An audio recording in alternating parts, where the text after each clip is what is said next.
کاش میں دور پیمبر میں اٹھایا جاتا، کاش میں دور پیمبر میں اٹھایا جاتا، باخدا قد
السلام علیکم ویئرس، اعوذ باللہ من الشیطان الرجیم، بسم اللہ الرحمن الرحیم۔ اللہم صلی علی محمد وعلی آل محمد کما صلیت علی ابراہیم وعلی آل ابراہیم انک حمید مجید۔ اللہم بارک علی محمد وعلی آل محمد کما بارکت علی ابراہیم وعلی آل ابراہیم انک حمید مجید۔ اعوذ باللہ من الشیطان الرجیم، بسم اللہ الرحمن الرحیم۔ جیسا کہ کلمات اللہ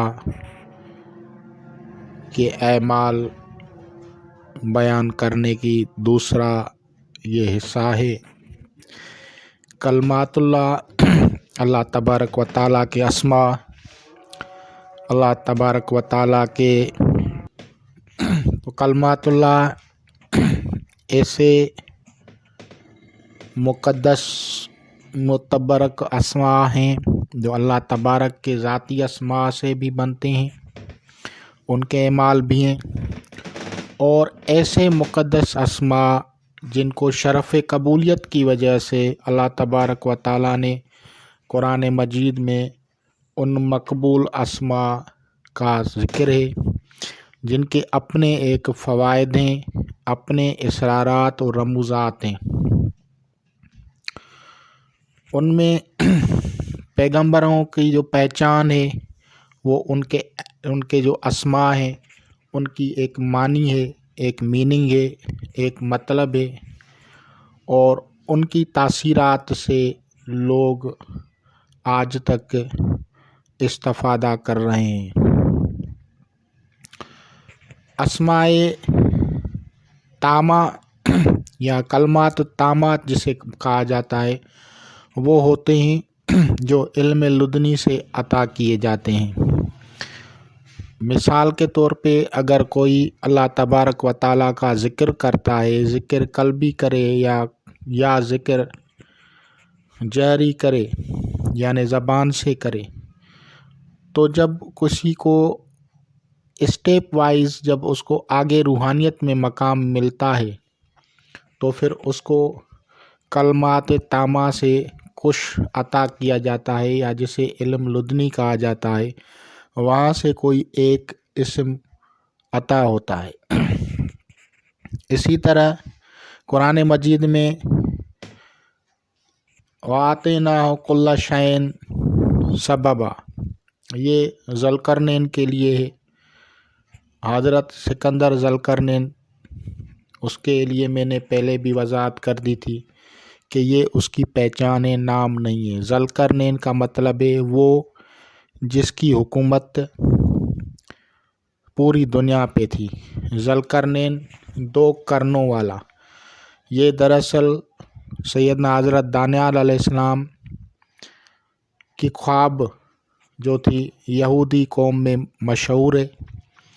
اور اس نے دیکھا تھا کہ ایک بندہ ہوگا جس کی حکومت بکری کے سینگوں کے اوپر ہوگی، اور اس کا مطلب تھا کہ 2 سینگ یعنی دو حصے، 2 پولس، دنیا کے ورلڈ کے 2 پولس پہ اس کی حکومت ہوگی، نارتھ،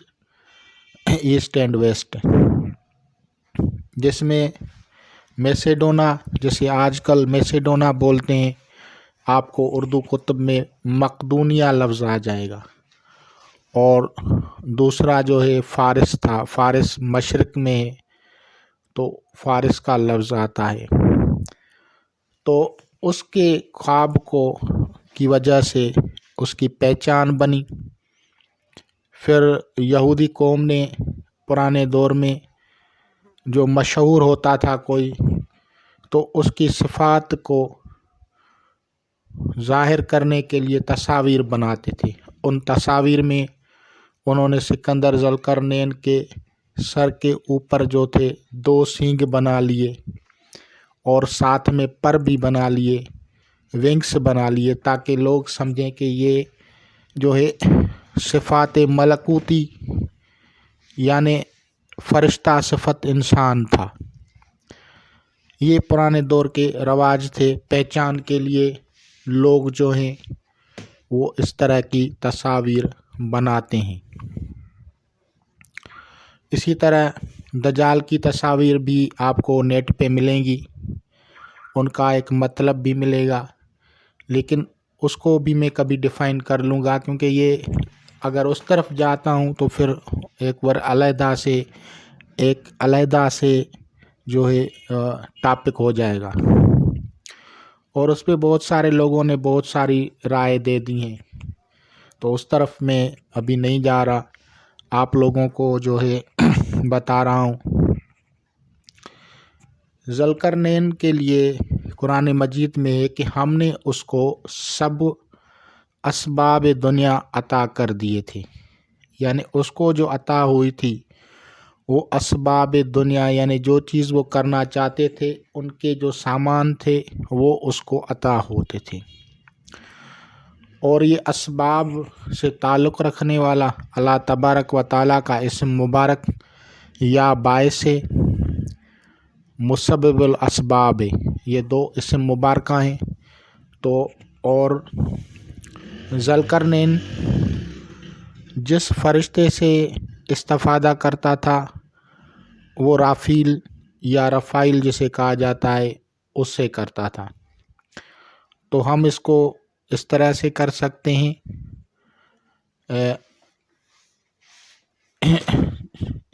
یا رب رفائل یا رب ذوالقرنین بحق یا باعث یا مسبب الاسباب، اس طرح سے اگر ہم کریں گے تو آپ کی حاجت براری کے لیے یہ ایک عظیمت بن جائے گی۔ اقسنی یا رب رفائل یا رب ذوالقرنین بحق یا باعث یہاں تک کر لیں تو بھی آپ کی مرضی، اگر آپ اس طرح سے کرتے ہیں اقسنی یا رب رفائل یا رب ذوالقرنین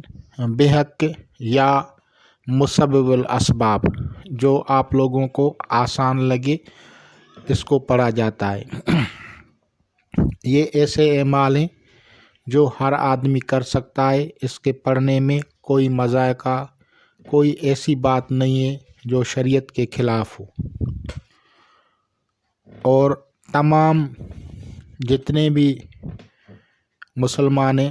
اس کو آسانی سے کر سکتے ہیں، اس سے فائدہ حاصل کر سکتے ہیں۔ اس کا طریقہ کار سب سے پہلے درود شریف ہے 11 مرتبہ، اور سورہ فاتحہ ہے،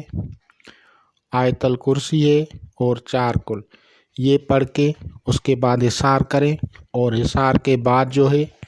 ان اسماء کو جو ہے آپ اپنے نام والدہ کے مطابق پڑھیں۔ اس کے پڑھنے سے آپ کے دنیاوی معاملات میں جو اسباب ہیں وہ پیدا ہوں گے۔ کسی کو کاروبار کے وسائل نہیں ہیں، کسی کو صحت کے مسائل ہیں یا کوئی اور حاجت ہے دنیا کی، تو تمام حاجتوں اور مشکلات کے لیے حل کے لیے اس سے اس طرح سے مدد لی جاتی ہے، اور اس میں جو خاتم ہوگی، اس میں جو اس کا جو صدقہ ہوگا، وہ جو اگر آپ کو کچھ نظر آ جائے دوران تلاوت، خواب میں، خیال میں، تو وہ دے دیں، اور اگر آپ کو نہیں آ رہا ہے تو بھی جو آپ کو ہو سکے وہ صدقات دوران عمل دیا کریں۔ اور دوسری بات قابل ذکر جو ہے وہ ہے کہ سکندر ذوالقرنین سلاطین، جو مشہور سلاطین مسلمان ہیں، ان کی ارواح کو ایصال ثواب کریں، اور یہ حکومتی عہدہ لینے، سرکاری ملازمت لینے یا سرکاری جو ہے خدمات میں جو ہے معاون و مددگار ہیں، ان بزرگوں، ان جو سلاطین جو ہیں، جن کو اللہ تبارک و تعالیٰ نے بادشاہی سے نوازا تھا، سلاطین تھے، ان میں کچھ انبیاء ہیں اور کچھ جو ہیں نیک صالح ولی صفت، ولی اللہ صفت جو ہیں بادشاہ ہیں، جیسے حضرت یوسف علیہ السلام ہے، حضرت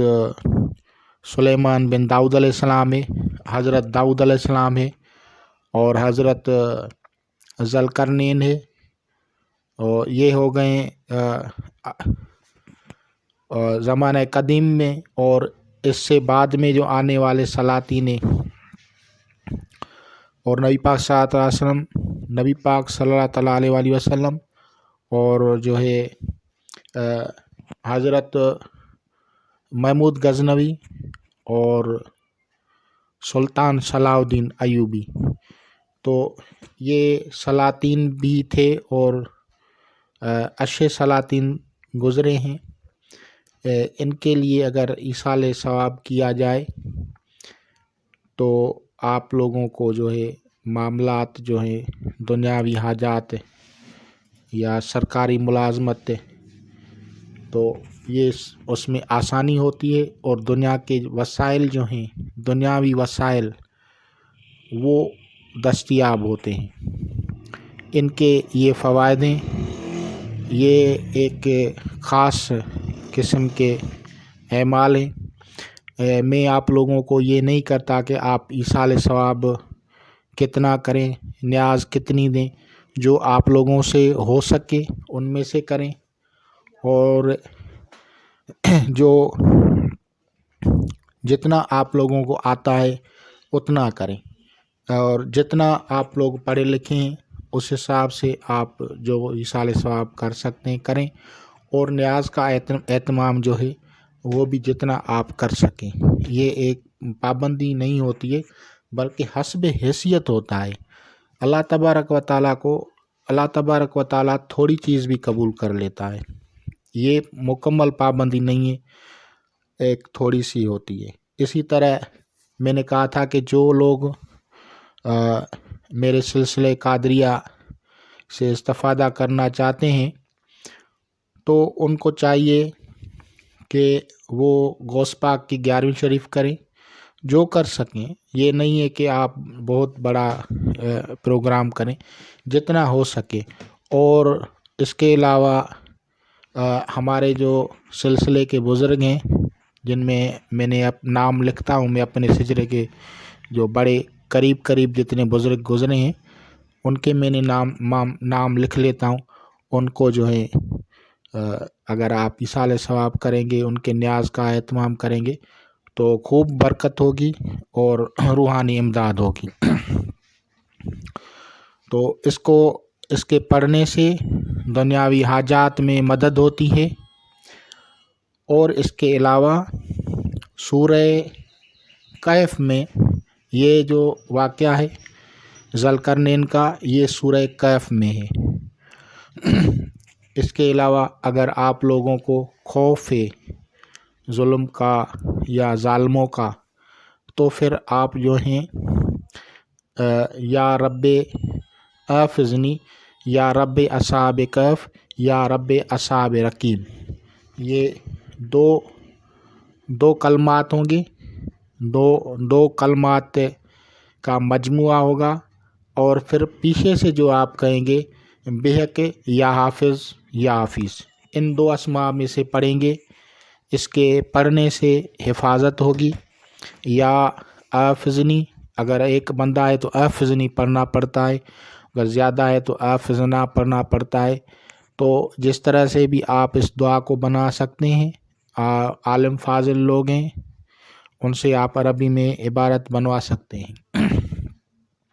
اگر آپ خود اپنے لیے کرتے ہیں تو پھر احفظنی یا رب اصحاب کہف یا رب اصحاب رقیم، یہ اس کے پڑھنے سے بحق یا حافظ یا حفیظ یا سلام، اس کے پڑھنے سے حفاظت ہوگی۔ اور یہ کیا ہیں؟ اصحاب کہف بنی اسرائیل کی طرف تھے، اور کچھ حکمران اس دور کے جو تھے وہ خدا کہلاتے تھے، ان سے زبردستی جو ہے ان کو طریقہ مسیحیت سے پھیر رہے تھے، زبردستی کر رہے تھے، تو ان سے بیزار ہو کے وہ وہاں سے نکلے تھے۔ ان کو کہا جاتا ہے اصحاب کہف، اور وہ کہف میں یعنی ایک غار میں، ایک کیو میں جا کے سو گئے، اور برسوں کے بعد جب وہ دوبارہ اٹھے تو برسوں گزر گئے تھے۔ تو ان کے نیم جو ہیں مختلف ہیں، کتب میں درج ہیں، اور ان کے نیمز کا علیحدہ سے اعمال بھی بنتے ہیں۔ تو ان کے علیحدہ سے اعمال بھی ہیں، اور ایک آسان سا طریقہ یہ بھی ہے، اور ان کو 7 سلیپرز کے نام سے جو ہے کرسچینٹی میں اس کو یاد کیا جاتا ہے، اور ان کے ساتھ کتا بھی تھا، اس کو عربی میں کتے کو قطمیر کہا جاتا ہے۔ تو اس طرح سے بھی جو ہے اس کو پڑھا جا سکتا ہے، احفظنی یا رب اصحاب کہف والقطمیر و یا رب اصحاب رقیم، بحق پیچھے سے یا حافظ یا حفیظ یا سلام، ان میں سے کوئی اسم جو آپ لوگوں کو لگے، آسان آپ کی زبان پہ لگے، اس کو پڑھنے، اول آخر درود شریف اور حصار وغیرہ کر دیا کریں، اور پھر اس کی تسبیح کریں، تو اس کی برکت سے جو ہے حفاظت ہوگی۔ یہ سورہ کہف جو ہے یہ ایک ایسی سورہ مبارکہ ہے جس کا فیض ڈائریکٹ نبی پاک صلی اللہ علیہ وسلم سے ہے، اور اس کی اجازت ہمیں جو ہے بڑوں سے بھی ہے، اور اس کے جو تاثیرات ہیں ان میں شروع میں جو ہے 10 آیات کے بارے میں کہا جاتا ہے کہ اگر اس کو پڑھا جائے تو دجال کی جو ہے فتنہ پروری سے یا دجالی دور کے جو فتنے ان سے محفوظ رہتے ہیں۔ اور کچھ احادیث میں اس طرح بھی آتا ہے کہ اگر ان کے آخری 10 آیات کو پڑھا جائے تو بھی جو ہے دجال کے فتنوں سے محفوظ رہتا ہے۔ میرے مطابق دونوں پڑھنے چاہیے، اور میں اس کے آخری جو ہیں آیات کو سمجھتا ہوں کہ اس کو بھی پڑھنا چاہیے، کیونکہ اس میں اللہ تبارک و تعالیٰ نے جو ہے پہلے والے میں جو ہے وہ کہتے ہیں کہ جہاں مقابلہ نہیں کر سکتا تو بھاگنا چاہیے، تو اس طرح کا سبق کے پہلے جگہوں پہ یعنی اصحاب کہف اور اصحاب رقیم میں، اور جو دوسرا جو پارٹ آتا ہے تو وہاں پہ اللہ تبارک و تعالی اپنے اسماء کے بارے میں بتاتا ہے۔ دجال جو ہوگا وہ خدائی کا دعویٰ کرے گا، تو اس کی رد میں جو ہے آخری آیات میں جو آتا ہے کہ سمندر کے پانی سیاہی بن جائیں اور درخت قلم بن جائیں تو بھی بیان نہیں کر سکتے اسماء الہی یا کلمات اللہ یا کلمات ربی ان کو۔ اور کلمات ربی کون ہیں؟ ایک ہوتے ہیں کلمات اللہ ہے، یعنی اللہ تبارک و تعالیٰ کے ذاتی اسماء صرف، اور کلمات ربی میں جو ہیں وہ اسماء بھی آ جاتے ہیں جنہوں نے روحانی تربیت فرمائی دنیا کے اندر لوگوں کی، تو وہ ان ناموں کو بھی اس میں شامل کیا گیا ہے۔ بہرحال ان کے اللہ تبارک و تعالیٰ کے ذاتی نام اور ان کے محبوبوں کے نام، ان کی تاثیرات، ان کے اثرات ہیں، اور ان کا جو آخری جو آیات ہیں سورہ کہف کی، اس میں جو ہے اللہ تبارک و تعالیٰ نے کہہ دیا ہے کہ ان کے جو کلمات ہیں ان کی کوئی تعریف کر نہیں سکتا، جیسا کہ قرآن شریف میں صورتیں ہیں، آیتیں ہیں، بسم اللہ الرحمن الرحیم ہے، یا جتنی بھی صورتیں ہیں، جتنے بھی قرآن مجید میں الفاظ ہیں، آیات ہیں، نکات ہیں یا اسماء ہیں، ان کی تعریف نہیں کر سکتے، کوئی بھی نہیں کر سکتا۔ صرف ہم تھوڑا سا اس میں سے تھوڑا سا عرفان رکھتے ہیں جو اللہ تبارک و تعالی ہمیں عطا کرتا ہے، ہم اتنا ہی جانتے ہیں جتنا وہ ہمیں جانکاری، اللہ تبارک و تعالی ہمیں جانکاری عطا کرتا ہے۔ وہ احادیث کی جب کتب کھولتے ہیں یا دوسرے کتب کھولتے ہیں، جب ہم ان کو پڑھتے ہیں تو پھر دل ہمارا باغ بہار ہو جاتا ہے۔ اور اللہ تبارک و تعالی خود ہی قرآن مجید میں کہتا ہے کہ مجھے میرے ناموں سے پکارو، تو ہمیں چاہیے کہ زیادہ سے زیادہ ہم جتنے بھی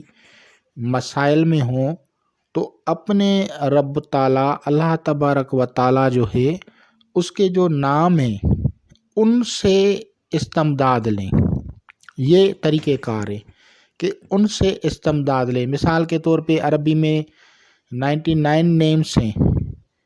لیکن اگر ہم دعائے جوشن کبیر کو پڑھتے ہیں تو اس میں 1000 نام ہیں۔ اسی طرح مختلف کتب میں کسی میں 10 نام ہوں گے، کسی میں 20 ہوں گے، تو اللہ تبارک و تعالیٰ کے جو نام ہیں ان کو اگر آپ پڑھیں گے تو اس سے فائدہ ہوگا۔ اور اسی طرح جو یہ ترکیب عملیات ہے اس کے اندر سنت انبیاء علیہ السلام بھی ادا ہوتی ہے۔ کیسے کہ جتنے بھی انبیاء علیہ السلام ہیں انہوں نے جو مقبول اوراد، مقبول دعائیں ہیں جن کو اللہ تبارک و تعالیٰ نے قبول کیا ہے قرآن مجید میں، آپ کسی بھی پیغمبر کی دعا کو لیں گے تو تقریباً آپ کو سب دعاؤں میں رب، یا رب، یا رب، یا رب، رب جو ہوگا اس کے ساتھ اس دعا کے میں ہوگا۔ یعنی یہ جتنے بھی پیغمبران تھے، اللہ تبارک و تعالیٰ کے جو رسول تھے، جو نبی تھے، جو انبیاء تھے، وہ صرف اور صرف رب کے ساتھ جو تھے اس کو پکارتے تھے۔ جیسے یا رب انی مسن یا زور وانت ارحم الراحمین، تو یا رب اس کے ساتھ لگاتے تھے اپنی دعا کے ساتھ، تو اور اس کے ساتھ دوسرے اسماء بھی لگاتے تھے۔ یا رب ان میں کامن ہے، انبیاء علیہ السلام کی دعاؤں میں یا رب کامن ہے۔ تو انشاءاللہ تعالی العزیز آپ لوگ اس سے استفادہ کریں گے اور روحانیت میں اللہ تبارک و تعالیٰ سے مدد مانگیں گے اور ان کے جو محبوب ہیں، ان کے جو پیارے ہیں، ان کے ناموں سے بھی استفادہ کریں گے، فرشتوں سے بھی استفادہ کریں گے، اور روحانیت کی مدد سے جو ہے آپ سچائی کی طرف گامزن ہوں گے، اور روحانیت کی مدد سے آپ دنیاوی معاملات کو حل کر سکیں گے۔ خدا حافظ۔